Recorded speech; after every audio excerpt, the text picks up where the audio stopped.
ధనస్సు వారికి కనుక చూసుకున్నట్లయితే ప్రధానంగా ఇక్కడ ఈ గ్రహాలు ఏవైతే ఉన్నాయో ఈ గ్రహాల యొక్క కలయిక ఏదైతే ఉందో అష్టమ స్థానంలో రవి గురువుల యొక్క కలయిక మరియు గురువు కంబస్ట్ అవ్వడము ఇవి ఎలా ఉన్నాయి ఏమిటి అంటే దీని ఈ యొక్క గ్రహస్థ వల్ల కలిగే ఫలితాలు భాగ్యకేతు మూడులో రాహు చతుర్థ స్థానంలో మీకు ధనస్సు వారికి అర్ధాష్టమ శని నడుస్తున్నట్టుగా అర్ధాష్టమ శని గురువు యొక్క దృష్టి వల్ల తగ్గింది కానీ మౌఢ్యమి సమయంలో దాని ప్రభావం మరలి తగ్గుతుంది. 6లో కుజుడు. మరి ఈ గ్రహాల యొక్క ప్రభావం మీకు ఎలా ఉండబోతుంది, ఏ దేవతారాధన చేయాలి, ఎటువంటి విషయాల పట్ల మీరు జాగ్రత్త వహించాలి అనేటువంటి అంశాలు చెప్తుంది. నేనైనప్పటికీ చెప్పిస్తుంది సాక్షాత్ లలిత అమ్మవారికి భావిస్తూ ఆ లలితాంబిక అమ్మవారి యొక్క అనుగ్రహం మీకు పరిపూర్ణంగా కలగాలని మనస్ఫూర్తిగా కోరుకుంటూ ఇక్కడ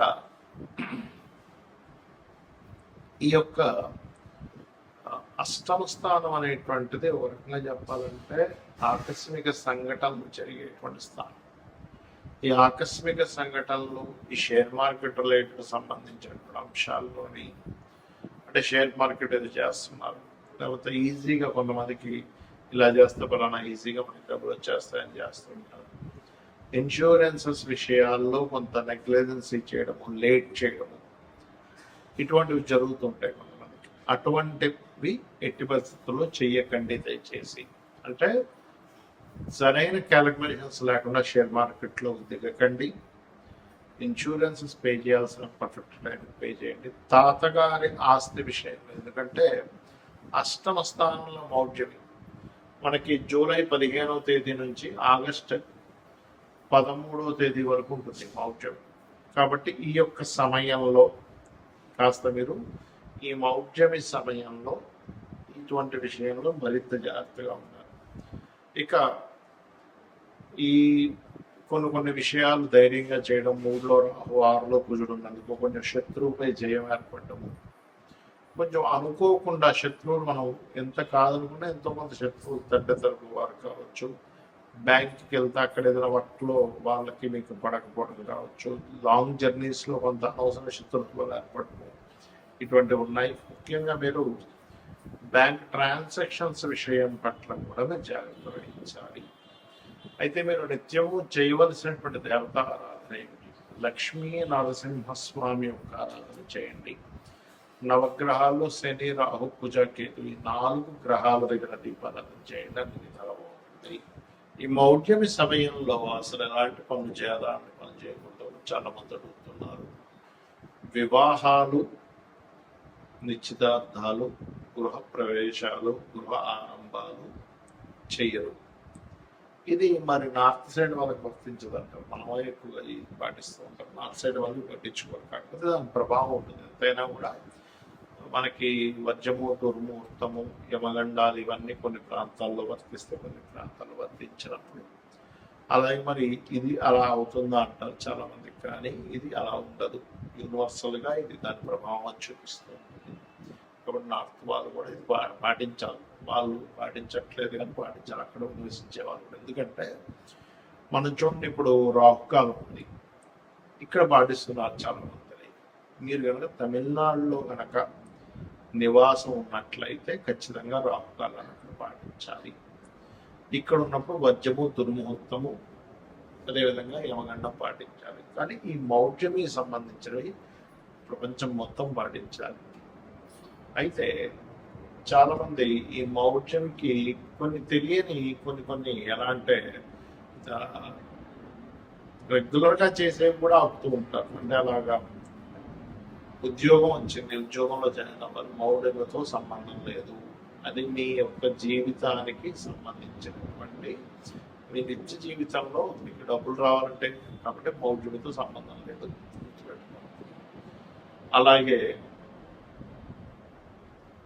రెంటిల్లు మారుతున్నారు, పెద్దగా సంబంధం ఉండదు మౌఢ్యంతో. కాకపోతే మౌఢ్యంలో అవాయిడ్ చేస్తే మంచిది. అంతేగాని పెద్ద దానిలో ఏదో వస్తుందని మాత్రం అనుకోకండి.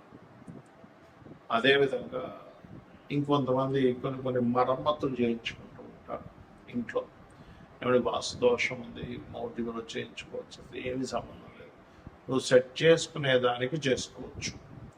ఎలా అయితే ఔషధ సేవన విషయంలో ఫలానా నక్షత్రాలు మంచిదని చెప్తాడు, కానీ నీకు అత్యవసరం ఉన్నప్పుడు ఒక వ్యక్తికి అత్త పొడిచేశాడు, బ్లడ్ వచ్చేస్తాము, ఇప్పుడు మౌఢ్యం ఉందండి, ఈరోజు ముహూర్తం ఉంది, మద్యం ఉంది, లేకపోతే ఏమన్నా ఉంది, ఇప్పుడు హాస్పిటల్కి వెళ్ళకూడదంటే అలా యాక్సిడెంట్ అయింది, వెంటనే తీసుకెళ్ళి వాళ్ళు అతను రిపేర్ చేయించాలి. అత్యవసర వస్తువుల్లో ధర్మం ఎలా అంటే మీకు ఆపద్ధర్మాలు అనుకుని ఉంటాయి, అలాంటి సందర్భాల్లో ఈ మౌఢ్యం సంబంధం లేదు. అలాగే మరొక విషయం ఏంటంటే, ఇప్పుడు నేను మీకు ఇందాక ఒక్కొక్క రాశి వాళ్ళకి మీకు చెప్తూ వచ్చా ఈ మౌఢ్యమే సంబంధించిన విషయం. మేషం వారికి ఈ ప్రాపర్టీ విషయంలో, వృషభం వారికి అగ్రిమెంట్స్ అని, మిథునం వారికి ధన విషయంలో, కర్కాటకం వారికి అప్పుల విషయంలో, లేకపోతే బాధ్యతలు స్ట్రక్ అవడం అని, సింహం వారికి ఇన్వెస్ట్మెంట్స్ అని, కన్య వారికి బిజినెస్ రిలేటెడ్, తుల వారికి జాబ్ సంబంధించిన, మరియు అదేవిధంగా వృచ్చికం వారికి దూర ప్రాంతాల్లో అంటే ఉపనయనాల సంస్కారాలు, ధనస్సు వారికి ఏమో షేర్ మార్కెట్ అండ్ ఇన్సూరెన్సెస్, మకరం వారికి ఏమో వివాహ సంబంధించిన, మరియు ఈ కుంభం వారికి ఏమో మన ఏదైతే ఇందాక చెప్పుకున్నామో ఈ అప్పులు ఇవ్వడం తీసుకోవడం, జాబ్ సంబంధించిన, మరియు అదేవిధంగా శత్రుత్వాల విషయంలో, మీనం వారికి సంతానం సంబంధించిన. ఎందుకు అంటే వాళ్ళ లగ్నం నుంచి ఆ భావం ఆ స్థానం ఉంటుంది. అన్ని విషయాలు కాదు, పర్టికులర్గా వాళ్ళ పర్సనల్ చాట్లో ఈ విషయంలో జాగ్రత్తగా ఉండాలి. యూనివర్సల్గా జరిగే కొన్ని శుభకార్యాలకి ఎందుకు శుభకార్యాలు చేయరు ఆ సమయంలో అంటే, గురువు యొక్క దృష్టి, శుక్రుడి యొక్క దృష్టి, రవి యొక్క కిరణాల చేత, రవికి అతి సమీపంలో వెళ్ళడం మూలంగా వాటి యొక్క ప్రభావం తగ్గిపోతుంది. వాటి ప్రభావం ఎప్పుడైతే గురువు ప్రభావం తగ్గిపోయిందో అక్కడ కలిగేటువంటివి ఏమిటి, యూనివర్సల్గా జరిగేవి ఏమిటి, బంగారం యొక్క ధర సంబంధించిన విషయంలో బాగా డౌన్ ఫాల్ అవ్వడం ఆ సమయం, ఇంకా విచిత్రంగా ఫ్లక్చువేట్ అవ్వడం ధరల విషయంలో జరుగుతుంటుంది అనమాట ఆ టైంలో పర్టికులర్. అలానే మీరు చాలామంది ఏంటంటే, నేను చాలాసార్లు చెప్పాను, 1 year నుంచి చెప్తున్నాను, బాగా పెరుగుతుంటుంది, తగ్గుతుంటుంది, 50 సార్లు అయినా జరుగుతుంది, డోంట్ వరీ అని. ఇక్కడ చాలా మంది చేసే మిస్టేక్ ఏంటంటే, వాళ్ళ జన్మజాతకాలలో రవి గురువులు పాడైపోయి ఉంటే తెలియక బంగారంలో ఇన్వెస్ట్మెంట్ చేస్తున్నారు. దానివల్ల తెలియకుండా హైలో ఉన్నప్పుడు కొన్నాను, తగ్గినప్పుడు అమ్మడం జరుగుతుంది. కాబట్టి నేను చెప్పేది ఒకటే గుర్తుపెట్టుకోండి, ఈ బంగారం విషయంలో కూడా ఈ మౌఢ్యం ఫ్లక్చువేషన్స్ ఇస్తుంది. రవి గురువుని కంబస్ చేయడం వల్ల. అదేవిధంగా మరొక విషయం ఏంటంటే, ఇది జల సంబంధించిన విషయాలు, సునామీలు, ప్రపంచవ్యాప్తంగా కొన్ని ఈ ఆరోగ్య సంబంధించిన విషయంలో కూడా దీని యొక్క ప్రభావం పెరగనుంది ఈ కంబస్ట్ వల్ల. కాబట్టి అందరూ కూడా కాచి చల్లార్చిన నీటి తాగండి, మరియు కాస్త నీటి ప్రాంతాల దగ్గరగా ఉండే వాళ్ళు కాస్త దూరంగా ఉండండి.